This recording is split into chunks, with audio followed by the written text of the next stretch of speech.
बिस्मिल्लाहिर्रहमानिर्रहीम। आज असी बनावांगे ईद दी खीर। ईद दी खीर बनाना बहुत ही आसान है। इस वास्ते 4 किलो दूध मैं पावांगी। बिस्मिल्लाहिर्रहमानिर्रहीम।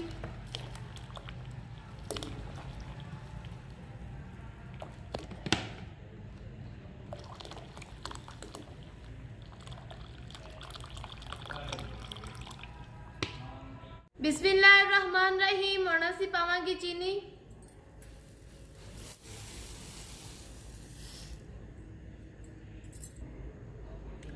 साडे चैनल मानो मिनी किचन नूं लाइक ते सबसक्राइब कर दो, नाल घंटी वजा दो।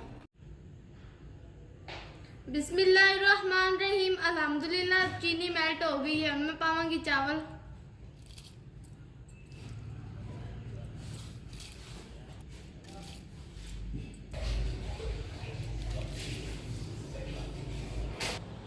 बिस्मिल्लाहिर्रहमानिर्रहीम। चावल मैंने डाल दिया। मैं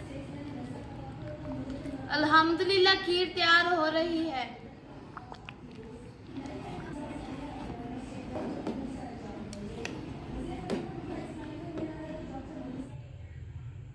बिस्मिल्लाहिर्रहमानिर्रहीम। अल्हम्दुलिल्लाह खीर तैयार होगी। बहुत ही अच्छी खुशबू आ रही है।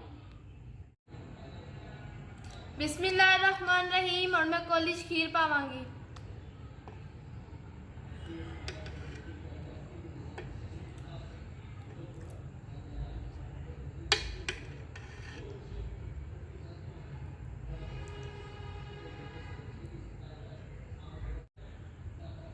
साडे चैनल मानो मिनी किचन प्लीज़ लाइक ते सबसक्राइब कर दो, नाल घंटी का बटन भी दबा दो।